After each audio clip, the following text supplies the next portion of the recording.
The 2012 Transit of Venus, presented by Science at NASA. One little black spot on the Sun sure can cause a lot of fuss.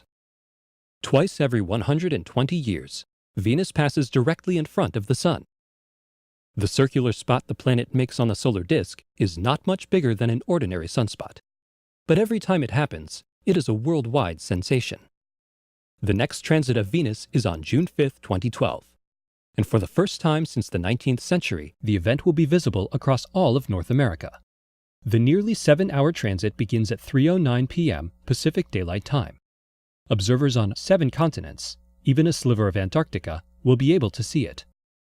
Across the United States, the transit is at its best around sunset, a rare photo op for creative photographers. Observing tip: do not stare at the Sun. Venus covers too little of the solar disk to block the blinding glare.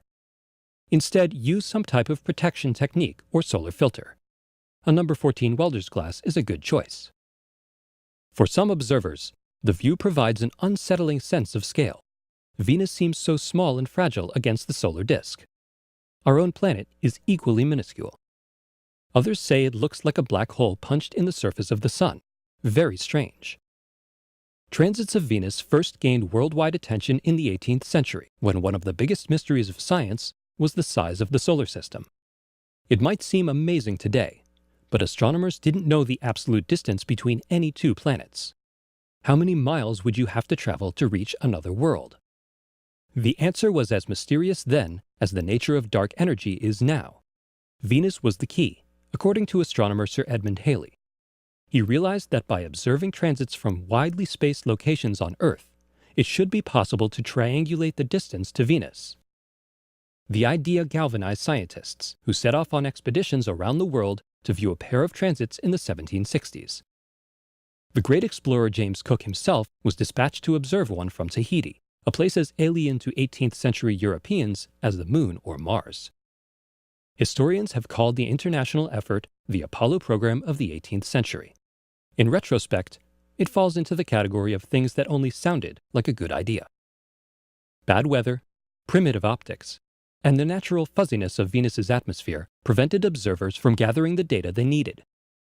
The distance to Venus was not measured with high precision until 2 centuries later, when astronomers of the 1960s pinged the planet with radar. This year's transit is the second of an 8-year pair. Anticipation was high in June 2004 as Venus approached the Sun. No one alive at the time had seen a transit of Venus with their own eyes, and the hand-drawn sketches and grainy photos of the previous centuries scarcely prepared them for what was about to happen. Modern solar telescopes captured an unprecedented view of Venus's atmosphere, backlit by solar fire.